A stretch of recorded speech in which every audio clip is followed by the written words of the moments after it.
We heard from Angel Reese today, and we heard from Tyler Marsh. Tyler Marsh, folks, let's send our best wishes to Tyler Marsh. He's about to be called every name under the book. Sellout, Uncle Tom. They didn't even think, they didn't have the forethought to even say, this is what our story's going to be, and we need to stick to it. This is what our alibi is going to be, and we need to stick to it. The WNBA has just opened an investigation into alleged racist remarks, despite having what many are calling the weakest evidence imaginable. But now, Chicago Sky's own coach Tyler Marsh has come forward with a surprising revelation about what he did, or didn't, hear during the game. Could Coach Marsh's statement be the key that blows this entire controversy wide open? There was actually something newsworthy said today in regards to the alleged hateful fan comments made toward Angel Reese during the Fever and Sky game on Saturday, because the Sky actually gathered for practice today, and they spoke, and both the coach and Reese spoke. In a statement that's sending shockwaves through the basketball world, Coach Tyler Marsh made an admission that directly challenges Angel Reese's version of events. It raises a serious question. Why is the WNBA launching an investigation based purely on social media speculation, without a shred of video or audio evidence? Instead of celebrating an incredible game, we're now focused on an incident that appears to be rooted in online rumors. So, what exactly did Marsh reveal? And what did Reese post that contradicts the victim image she's portraying? If you stand with Indiana, drop a "I've got the fever" in the comments. Let's get into it. The more notable comments came from Tyler Marsh, the head coach of the Chicago Sky. Here is what he said without further ado, which is probably the biggest bit of information, actual information we've gotten since this whole can of worms was opened, other than the actual statement. Coach Tyler Marsh may have just dismantled the entire WNBA investigation with 6 simple words. "I heard when everyone else did." That was his direct response when asked when he became aware of the alleged racist comments during the Fever vs. Sky game. Let that sink in. The head coach of the Chicago Sky, who was on the sidelines the entire time, only found out about the incident the same way fans did, through social media. Marsh added, "I think it's something that we heard about, and so we're just forthcoming with anything that the league is able to do investigation-wise." His statement casts serious doubt on the legitimacy of the accusations and the league's decision to pursue an investigation with no first-hand confirmation. Now, talk about investigation, but your choosers for that investigation. Yeah, I think we agree. I think we're, in compliance with them, with the league, and obviously there's no room or space in our game for hate. So we're in line with everything that's going on. Coach, when did you become aware that there was hate speech that happened? I think when everyone else did. I think that it's something that we heard about, and so again, we're just forthcoming with anything that the league is able to do investigation-wise. The Chicago Sky organization didn't witness anything during the game. They're reacting to the same social media posts the rest of us saw. Not a single player brought it up during the game. Not during timeouts, not during substitutions. This wasn't a situation unfolding in real time. It only became a story after it started trending online. A quick follow-up on it. Just because you coached in Indiana, did you ever have any issues with that while you were coaching there? I think my focus was always on the team and on the organization and doing my job as best as I could. And so, that's kind of what it is. Were you learning this throughout the game or just at that moment? Oh, I was concentrated on our team and what we were doing in game plan wise against Indiana. So. Yet despite all this, the WNBA launched a full investigation. Their official statement reads, "The WNBA strongly condemns racism, hate, and discrimination in all forms. They have no place in our league or in society. We are aware of the allegations and are looking into the matter."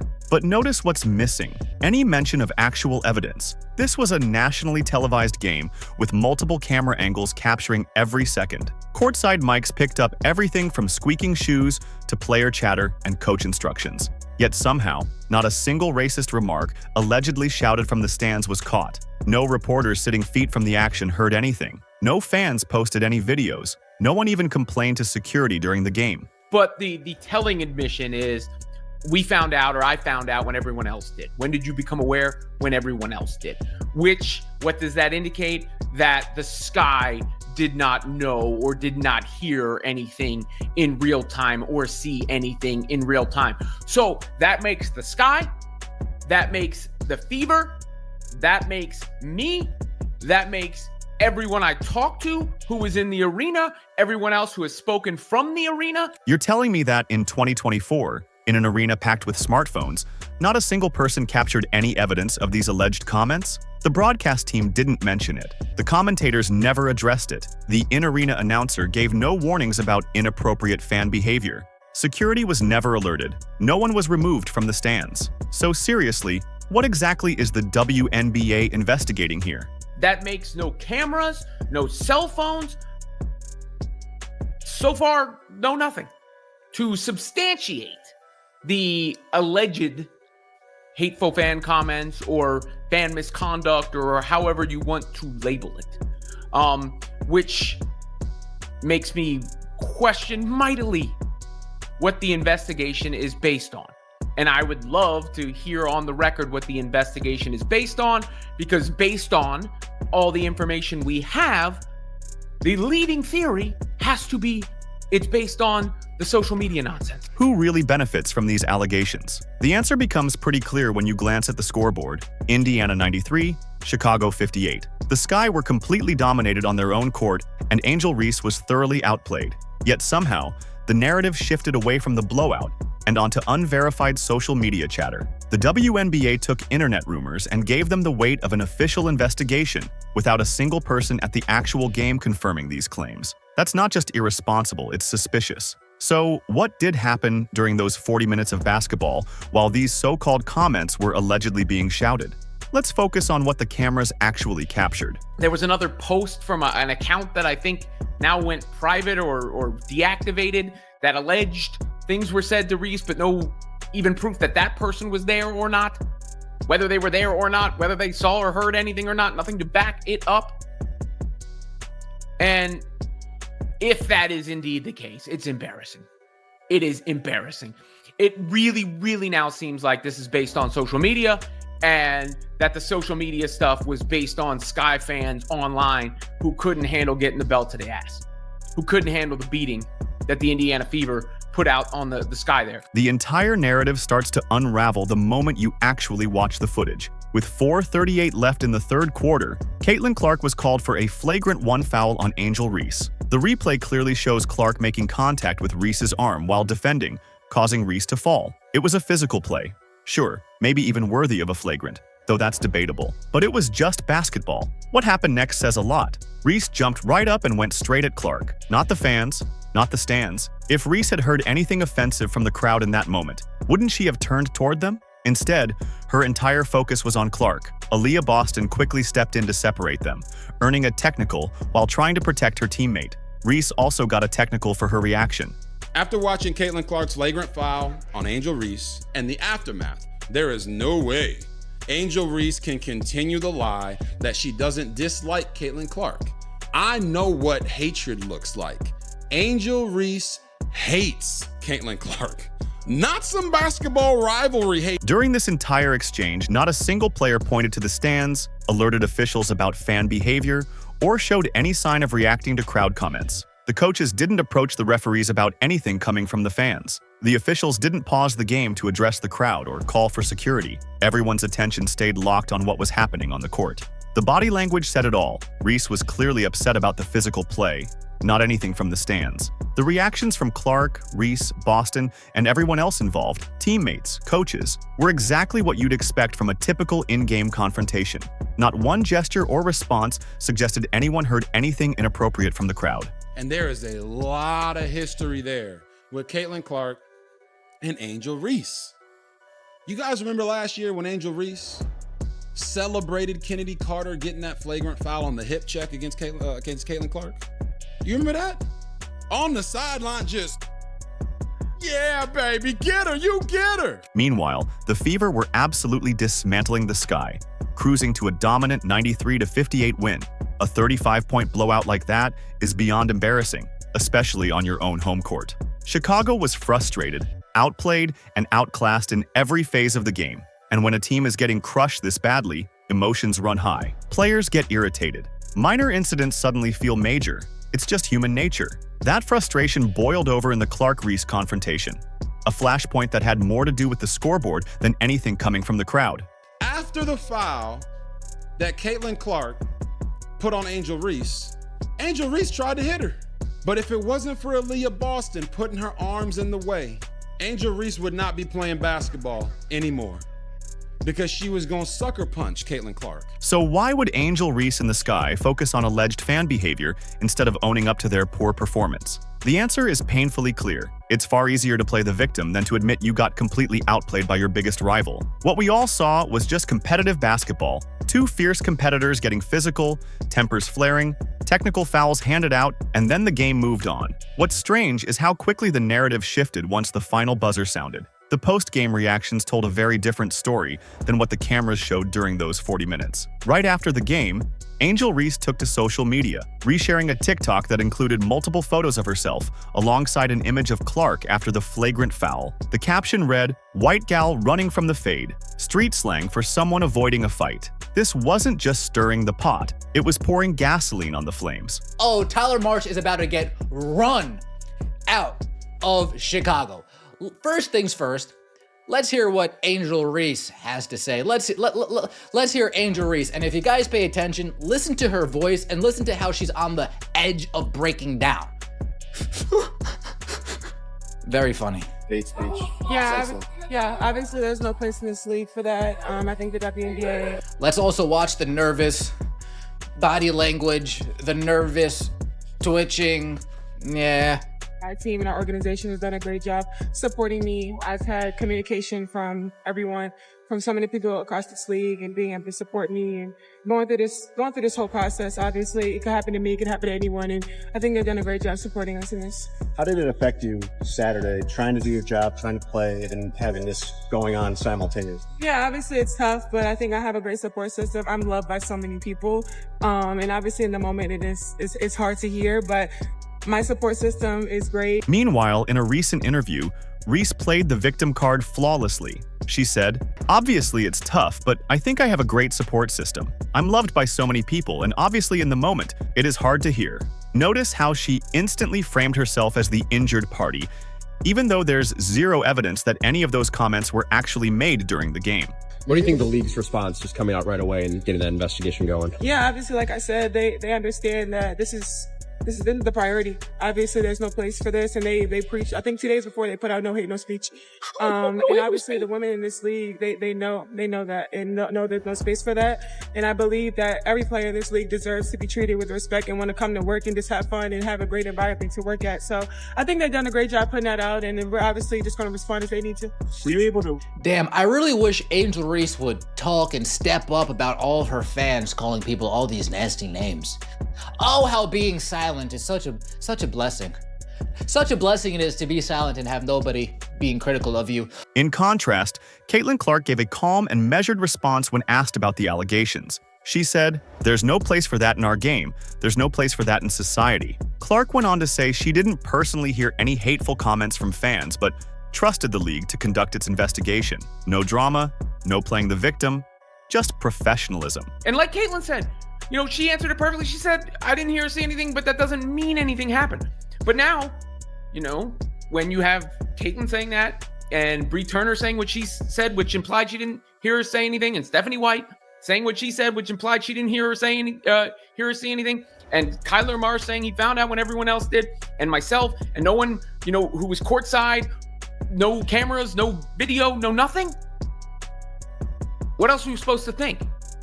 Especially when the entire thing is vague.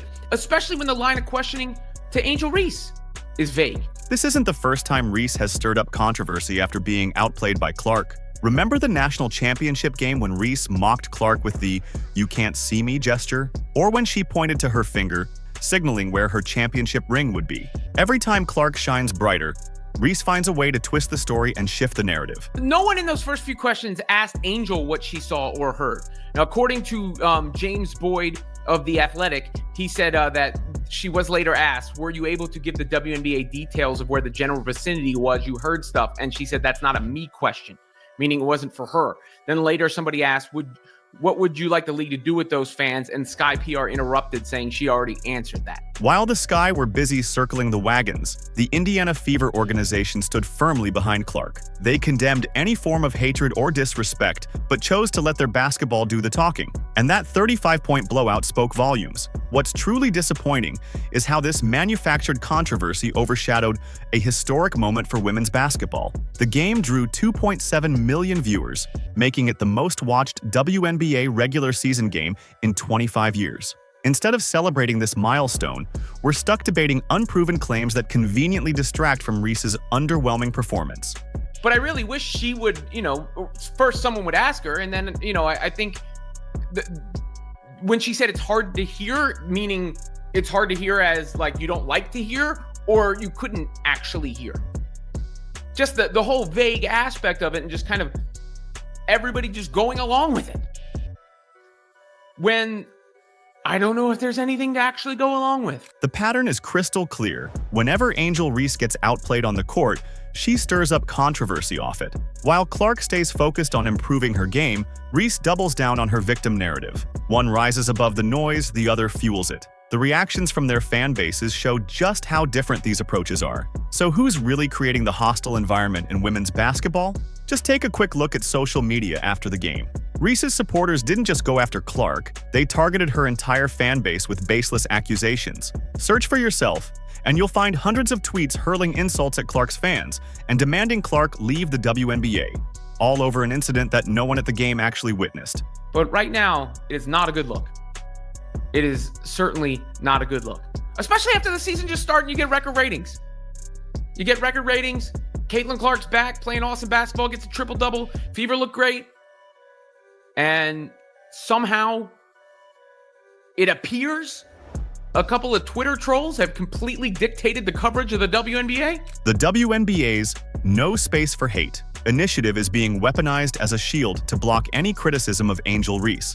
Say one negative thing about her game, and you're instantly labeled a hater. Question these allegations, and suddenly, you're being called derogatory names. It's a perfect way to silence real basketball discussions. When your favorite player shoots just 4 for 16 in a 35-point blowout, it's clear the focus should be on performance, not drama. Angel Reese has built her brand on controversy, from those championship game antics to her non-stop social media feuds. She's mastered the art of staying relevant through conflict. Every time Clark outshines her on the court, a fresh off-court drama mysteriously pops up. Meanwhile, Clark just keeps making history on the hardwood. Hey, Angel, how is it like dealing with the environment of people calling you all those names? Oh, if it can happen to me, it can happen to anyone. Oh, Angel, how did it feel? How did you push through that? Oh, well, obviously it's hard to hear. Wait, did it happen to you, or did you not hear anything happen to you? That's very interesting. While everyone's caught up arguing over unsubstantiated claims, we're missing the real story, the absolute clinic the Fever put on the court. Lexi Hull dropped 9 points, 9 rebounds, and 2 steals. Aaliyah Boston dominated with 19 points and 13 rebounds. Kelsey Mitchell and Natasha Howard each poured in 15 points. Dana Bonner climbed to 3rd all-time in WNBA scoring history. The entire Indiana team shot 47% from the field, while holding Chicago to just 29%. That's the performance that truly matters here. Angel Reese, the WNBA came out and got ahead of any type of wrongdoing and are starting their own investigation. Can you please tell us what was said?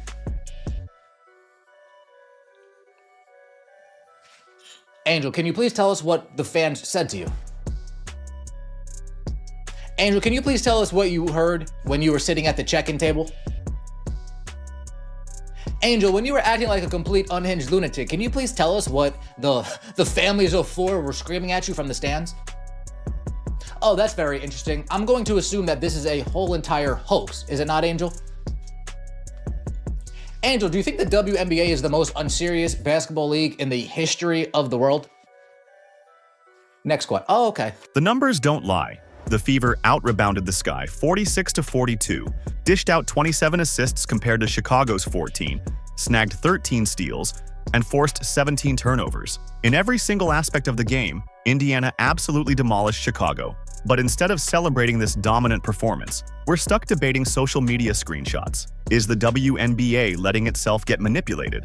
This controversy drove the most watched regular season game in 25 years, with 2.7 million viewers. Drama sells, and unfounded allegations feed it. Meanwhile, as Reese's supporters fire off baseless accusations on Twitter, the Fever players are just out there doing what really matters, winning basketball games. 58 points. 30 whatever point win. You know, embarrassing. They got embarrassed, and now this reaction is embarrassing. I almost can't believe it's real. The WNBA launched a full investigation based on nothing more than tweets. Even the Sky's coach admitted he only heard about these allegations after the game, just like everyone else scrolling through social media. That's not evidence. It's gossip. What really happened? The Fever dominated the Sky in a 35-point blowout. Clark and her teammates played with skill and class, while Reese and the Sky were thoroughly outplayed. As we look ahead to 2025, fans should be celebrating incredible basketball, not manufactured drama. The Fever showed what winning with dignity looks like, and Angel Reese showed what losing without accountability looks like. If you stand with Indiana, comment, "I've got the Fever," down below. Like, subscribe, and turn on all notifications so you never miss out. Click the video on the screen, and we'll see you in the next one.